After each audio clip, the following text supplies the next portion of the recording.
I came home from my honeymoon on a Tuesday afternoon, still carrying the quiet happiness of having just started married life. I expected boxes, unopened mail, and a few days of doing absolutely nothing.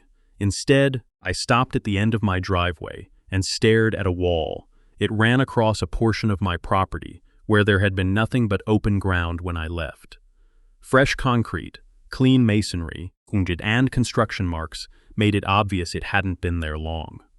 For a few seconds, I honestly assumed there had been some mistake. Then the HOA president appeared. She walked toward me with the confidence of someone arriving to explain a decision that had already been made. She said the wall was necessary for the neighborhood and had been approved through the association. I looked at the structure, then back at her. I didn't raise my voice. I took photographs, recorded where the wall crossed my property, and asked one question. Who gave you permission to build this here? She gave me an official-sounding answer. It should have settled everything. Instead, it made me wonder how little she actually knew about my property. And that question would change everything. I hadn't bought that house because I wanted a battle with an HOA. I bought it because I wanted somewhere quiet to build a life with the woman I had just married. For years, I had planned improvements around the property, invited. Slowly, turning the place into something that felt permanent rather than temporary. The strip of land behind the house mattered for another reason. My father had always told me that property was about more than what it was worth on paper. It was something you maintained, protected, and eventually passed forward. I had kept that thought with me while buying the house, and I had plans for that part of the property that my wife and I had discussed many times. My relationship with the HOA had never been hostile. I followed the rules that actually applied to me, paid the required assessments, all residents invited, and stayed out of neighborhood politics. I had never signed anything giving the association control over that section of my land, and nobody had ever approached me about granting an easement. That was why the wall bothered me so much. It wasn't simply an ugly structure. It represented a decision someone had made about property they didn't own, while I was hundreds of miles away celebrating my marriage. I still hoped there was an explanation.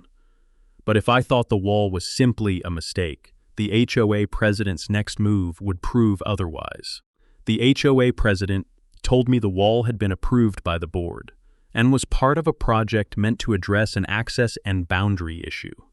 She spoke as though the decision were routine, making my objection sound unreasonable because the wall would supposedly benefit everyone. I asked her to show me the authorization. Then I asked for the property documents, the survey they had relied on, and any recorded agreement giving the HOA permission to occupy my land. She didn't have them. Instead, her tone changed. She started talking about rights, association authority, and the board's responsibility to protect the neighborhood. None of those phrases answered my question. I wasn't accusing her of anything yet. She seemed convinced that because the board had approved the project, the board had authority to approve it. That distinction mattered. An HOA could enforce rules within its authority. That didn't automatically make private property part of the common area. I thanked her and told her I would review the documents. She seemed relieved, as though the conversation had ended in her favor. It hadn't. That was when I stopped trying to convince her and started treating the situation like a records problem. The next morning, I sent the HOA a formal written request. I asked them to identify the legal basis for the wall, provide the authorization they claimed to have, and preserve every document connected to the project, including board minutes, contractor communications, surveys, and approvals. I expected resistance. I didn't expect the response to arrive that quickly. 2 days later, I received a notice accusing me of interfering with an approved community improvement. The letter warned that if I damaged, moved, or removed the wall myself, the HOA could impose fines and pursue further action. That changed the situation completely. They had built something on my property, then warned me against touching it. I could have walked outside with a sledgehammer. I could have confronted the board at the next meeting and demanded answers. Instead, I put the notice in a folder and did nothing. Anger would have been easy. Patience was harder, but it was also safer. The HOA was already creating a paper trail, and I had no intention of giving them a reason to rewrite the story around my reaction. If they believed their authority was real, I wanted them to explain it in writing. That was the point of no return for me. I stopped treating the wall as a neighborhood disagreement and started treating it as a property dispute that needed evidence. What they didn't know was that I had decided to stop asking what they believed and start finding out what the records actually said. I started with the documents that mattered, not the arguments that didn't. I pulled out my deed, the survey from when I bought the property, the recorded plat, and every easement I could identify. I wanted to know exactly where my property ended, and whether the HOA had any recorded right to use that strip. The first part confirmed what I already suspected. The HOA's authority over common areas did not automatically give it ownership or control over privately owned land. Then I found something more interesting. An older recorded document described the boundary in a way that made the wall's location difficult to explain. It wasn't a loophole or some obscure technicality. It was part of the property's documented history, and it showed that the boundary had been established long before the current HOA board existed. I compared that description against the survey and then against the site plan used for the wall. That's when the problem became clearer. The contractor's plan appeared to rely on an older, incomplete drawing that didn't accurately reflect the property information in the recorded documents. That meant the HOA president might not have been deliberately lying to me. She may have genuinely believed the land belonged under the association's control because everyone involved had trusted the same incorrect information. But that didn't excuse what happened. A mistake could explain the wall. It couldn't automatically give them the right to leave it there. And the biggest discovery wasn't that the wall crossed my boundary. It was what the HOA had already put in writing before construction began. I requested the HOA meeting minutes and construction correspondence, expecting the usual paperwork, approvals, contractor updates, and references to the wall as a routine neighborhood project. Instead, I found something much more important. Several board members had discussed the disputed area before construction began. In one exchange, someone questioned whether the boundary had been confirmed before the project was approved. The response was vague. They intended to verify it, but the project moved forward anyway. I read that sentence twice. That changed the situation. Until then, I could have treated the wall as an expensive mistake caused by bad information. Now I knew there had been uncertainty about the boundary, and they had proceeded without resolving it. I didn't accuse anyone of fraud. I didn't need to. I saved copies of the correspondence, preserved the meeting records, and arranged to have the property information reviewed through the appropriate professional channels. For the first time, I wasn't relying on what I remembered or what the HOA president claimed. I had a documented timeline. That mattered because facts don't get offended, lose their temper, or change their story when challenged. I also knew better than to reveal everything immediately. The HOA still believed I was trying to prove that the wall was wrong. They didn't know I had already found evidence, showing they weren't certain themselves. At that point, I had everything I needed, but I still hadn't told the HOA what I had found.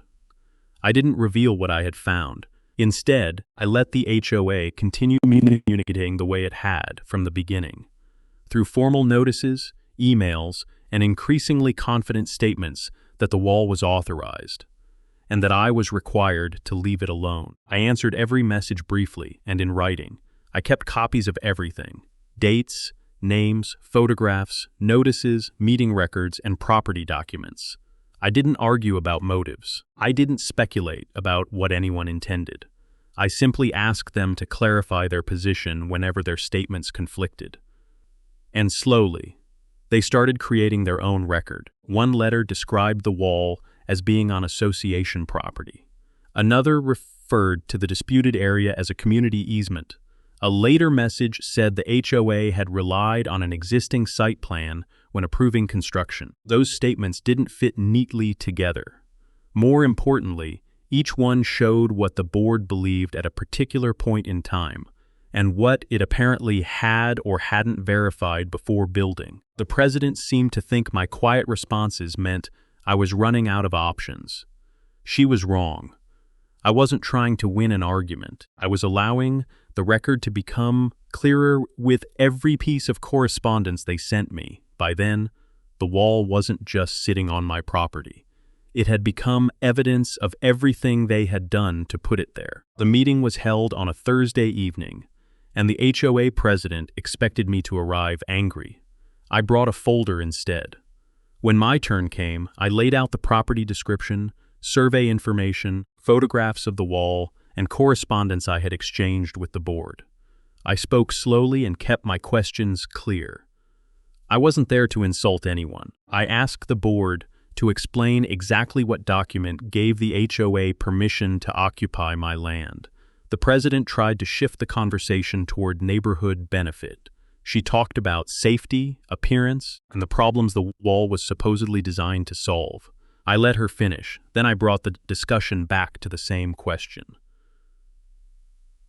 What gives the HOA permission to build on privately owned property? For the first time, several board members stopped looking at me and started looking at each other.